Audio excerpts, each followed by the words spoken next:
Il m'a été demandé de témoigner d'un exemple de transfert entre la sphère de la recherche fondamentale vers l'application biomédicale. C'est ce que je vais essayer de faire. Et donc, la molécule qui nous a amené à nous intéresser à ces questions est montrée ici, c'est la toxine Shiga. Elle est produite par Shigella dysentery et par des souches entérohémorragiques d'Escherichia coli. Donc, c'est une menace pour la santé humaine en tant que telle, comme il a été, par exemple, évident lors d'un outbreak en Allemagne en 2011 qui a fait 50 morts et 3000 personnes hospitalisées avec des symptômes souvent graves. Donc c'est une toxine composée de deux parties, une sous-unité A qui induit en fait une inhibition de biosynthèse de protéines dans les cellules cibles, et puis la partie B qui lie le récepteur cellulaire de la toxine, qui est un glycosphingolipide qu'on appelle le GB3 qui est montré ici. Et en fait, l'interaction de la toxine avec ce lipide à la surface cellulaire lui permet d'être internalisé par une voie d'endocytose dite indépendante de la clatrine, et je vais revenir sur ça dans quelques instants, et de trafiquer par une voie dite de transport rétrograde de la surface cellulaire dans le réticulum endoplasmique, à partir duquel la partie catalytique, la sous-unité A, est transloquée dans le cytosol pour agir sur sa cible moléculaire, le ribosome. Et c'est en fait en 98 que mon groupe a découvert une interface de trafficking entre l'endosome précoce et l'appareil de Golgi, donc qui était différente de la, disons, interface de trafic canonique de l'époque entre l'endosome tardif et le TGN, et aussi grâce aux contributions que nous avons pu faire au fil des années. Cette interface early endosome TGN est devenue aujourd'hui un hotspot de la recherche en biologie cellulaire. Et donc, elle n'est pas seulement importante pour l'entrée cellulaire de pathogènes et facteurs pathogéniques, mais aussi pour des fonctions cellulaires comme, par exemple, l'homéostasie des ions, la signalisation intracellulaire, la sécrétion de morphogènes et d'autres fonctions. Alors après cette découverte initiale, nous avons pu faire une deuxième contribution qui concerne en fait l'entrée cellulaire de la toxine par endocytose indépendante de la clatrine. Et en fait, dans un travail qui a été publié en 2007, nous avons observé que la toxine de Shiga, qui était marquée de façon fluorescente dans cette expérience, lorsqu'elle est incubée avec une préparation liposomale qu'on appelle les giant unilaminar vesicles, c'est des liposomes d'une taille de cellules qui contiennent le récepteur, ces glycolipides lipidiques dans leur membrane. Et donc la toxine, initialement, vous pouvez voir que se lie de façon relativement homogène sur cette préparation.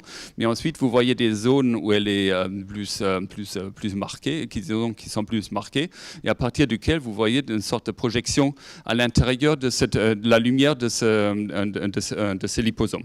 Alors ce processus est représenté de façon schématique ici. Donc la toxine de Shiga se lie sur son récepteur, le glycosphingolipide GB3, et réorganise les lipides de la membrane telle à ce que la membrane se déforme localement pour générer une courbure spontanée.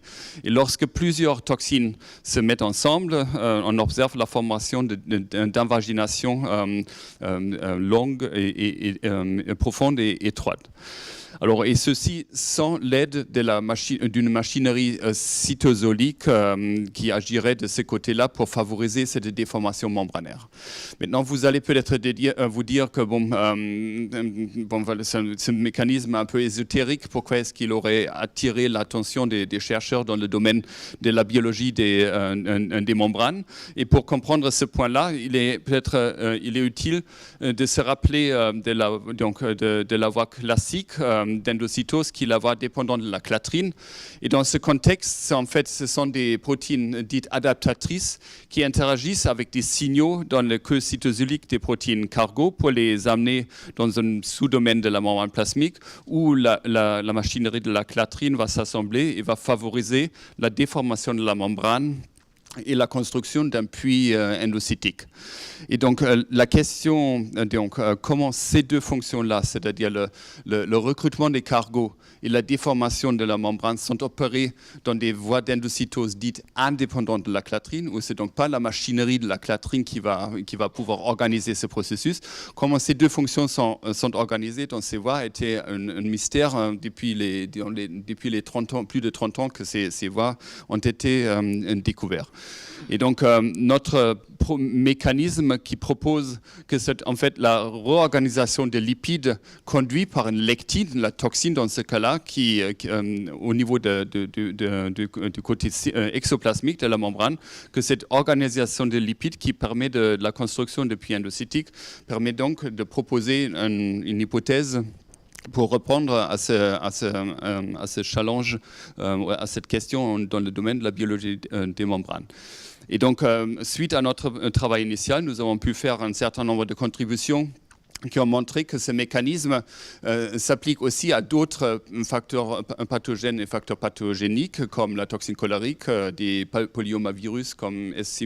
40, SV40 et plus récemment dans un travail qui est en révision actuellement, nous montrons que aussi des lectines endogènes, des galectines en interaction avec des cargos endogènes comme certains intégrines et des protéines d'adhésion cellulaire, le CD44, semblent entrer dans les cellules en utilisant ce mécanisme glycosphingolipide dépendant pour la construction de puits endocytiques.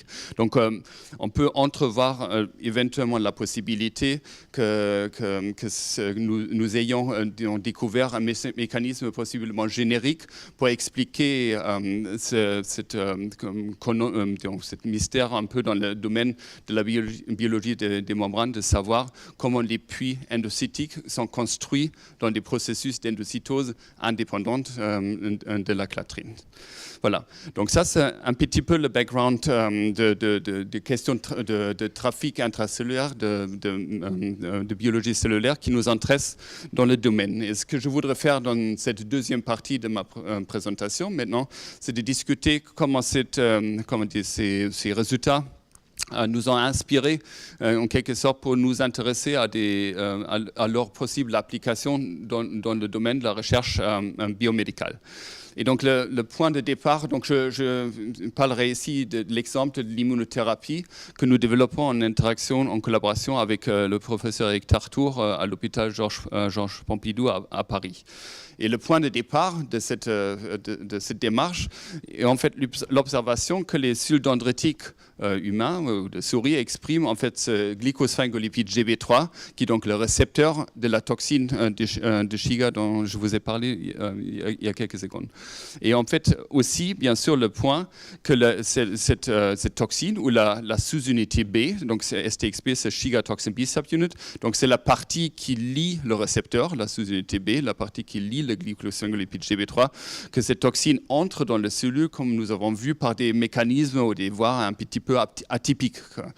Et donc l'hypothèse que nous avons fait, c'est que la sous-unité B pouvait servir pour transporter des protéines ou des peptides antigéniques dérivés par exemple de pathogènes intracellulaires ou de cellules tumorales dans les cellules dendritiques et dans des endroits spécifiques de la cellule dendritique permettant ensuite leur présentation par les CMH de classe 1 et classe 2. Et donc ça c'était l'hypothèse et je peux oublier de mentionner que les cellules dendritiques sont bien sûr des cellules en quelque sorte chefs d'orchestre du système immunitaire qui permettent d'induire des réponses immunitaires de type primaire. Donc si on pouvait amener des antigènes ou le challenge dans ces cellules, au bon endroit dans ces cellules, on devrait pouvoir stimuler ces processus.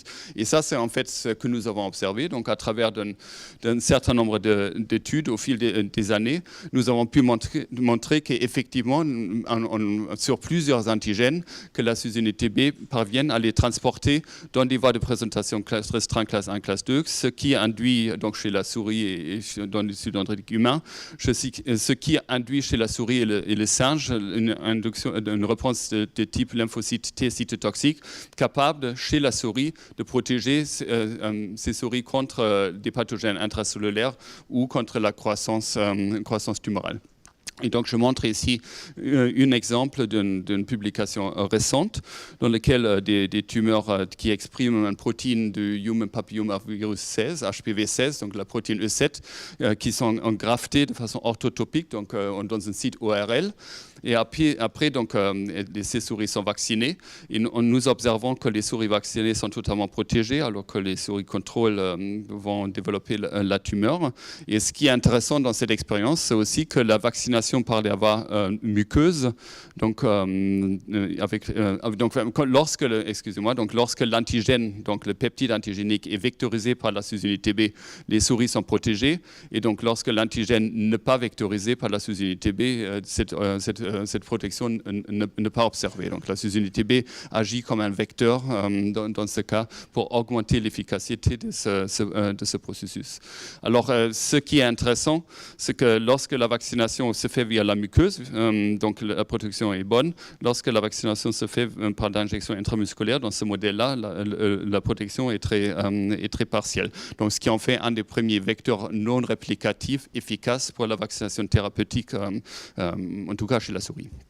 Et donc, ce que nous avons fait pour pouvoir aller plus loin vers la clinique, nous avons déposé donc, des demandes de brevets. Donc, à ce stade, 9 familles de brevets. Donc, 5 à ce stade sont délivrées aux États-Unis et en Europe, dans différents pays. Et donc, depuis 2001, on a essayé donc, de valoriser cette démarche par un premier contrat de licence avec une entreprise nord-américaine, Select Therapeutics. Donc, après un merger de cette biotech avec une autre biotech qui a tourné mal, ils ont fait faillite, en fait. Et donc, nous avons mis du temps pour récupérer la technologie. Ce n'était pas lié au résultat avec STX, parce que c'était un problème business qui a mal tourné. Donc, on a mis du temps pour récupérer les droits d'exploitation. Donc, j'étais en 2005 co-créateur de l'entreprise Shigamedics qui, en fait, a donc fermé en 2009. Et ça, c'était suite en fait, à la signature d'un contrat avec une biotech indienne, une grosse biotech qui devait s'introduire en bourse pour trouver de l'argent pour développer un programme conjoint d'amener un vaccin basé sur la plateforme STXB en clinique. Donc, cette introduction en bourse devait se faire en 2008, en octobre 2008. Et malheureusement, les marchés ont craché à ces moments-là. Donc, l'introduction n'a pas pu se faire. Et donc, autant que l'entreprise indienne Avestagen existe encore aujourd'hui, même si elle est beaucoup réduite, Shigamedics, pour des raisons qu'on pourrait discuter, n'a pas survécu à cette non-implémentation du contrat qui a été signé. Donc, encore pour des raisons business. Donc le PDG de l'époque a décidé de mettre la clé sur la porte, donc rebelote. On a mis du temps pour récupérer les droits d'exploitation de licence et donc depuis 2012, je suis de nouveau co-créateur de 2 entreprises, STXB Pharma Technologies et ImmunoTargets au Canada et en France. Et bon, on a aussi des discussions en cours avec une autre entreprise. L'aspect qui est favorable cette fois-ci, c'est que dans ces entreprises, on a obtenu un financement pour un premier essai clinique en utilisant STXB pour le développement d'un vaccin thérapeutique dans le cancer des seins sur la base de la protéine R2-nœud, un peptide de la protéine R2-nœud. Donc c'était pour donner un petit exemple d'une histoire qui est riche en rebondissements et dont nous espérons aujourd'hui de tenir enfin le bon bout, quoi, mais voilà, on n'est pas peut-être au bout de notre peine. Alors, je ne sais pas où on en est avec le temps, donc c'est vrai. Donc, c'est peut-être ici un mot sur les moyens qui étaient mis en jeu pour financer ces recherches fondamentales, mais aussi, donc là, j'insisterai dans le cadre du programme aujourd'hui sur des aspects plus appliqués à l'interface translationnelle. Donc, le département de transfert de l'Institut Curie qui nous a aidé, le service de valorisation des brevets. Donc, ça, c'est évidemment un aspect critique de pouvoir s'appuyer sur des plateaux performants de ce côté-là, dont nous avons la chance aujourd'hui à l'Institut Curie que ça existe. Mais bon, évidemment, l'INSERM, CNRS propose aussi de l'aide. Donc, l'aide à Visson. Les chercheurs de dotation, bien sûr, mais au niveau national aussi, OSIO ANVA, qui a été déjà mentionné, le pôle de compétitivité auquel nous avons pu appliquer avec succès. Et puis, au niveau international, c'est pas trop biotech, mais après aussi des contrats industriels avec les entreprises avec lesquelles nous avons travaillé au fil des années. Et donc, je voudrais terminer ici sur quelques points qui sont peut-être des points relativement triviaux, mais peut-être pour les plus jeunes dans cette audience qui pourrait éventuellement servir un jour d'éviter de passer par certains obstacles auxquels nous nous sommes trouvés confrontés. Et donc, le premier point, trouver des opportunités de valorisation. Je voudrais souligner ici le rôle du porteur du projet. Je dis ça pas nullement pour amoindrir l'aide que nous avons par notre département de valorisation, qui est vraiment très précieux pour la mise en place des contrats, des négociations et tout ça. Mais dans mon cas, la quasi-totalité des opportunités de valorisation ont été en fait le fruit des contacts que j'ai pu faire dans le domaine, des gens que je rencontrais, etc. Et donc en parlant avec des collègues, j'ai l'impression que c'est comme souvent le cas. Donc ça, je pense, c'est assez logique parce que d'un côté, en tant que chercheur, on est à la rencontre des personnes dans ce domaine qui pourraient être intéressées par cette recherche. Et de l'autre côté aussi, on est peut-être le mieux placé pour la défendre et pour attirer l'intérêt vers cette recherche qu'on souhaite valoriser.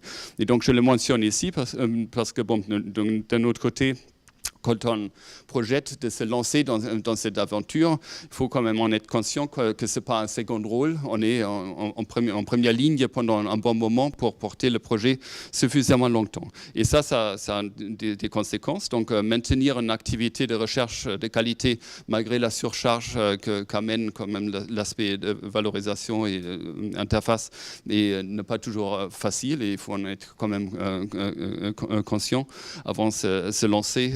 Je pense que quand on ne se lance pas et on ne s'implique pas, ça ne mènera pas forcément quelque part, mais quand on se met dedans, on court quand même aussi un risque, quoi.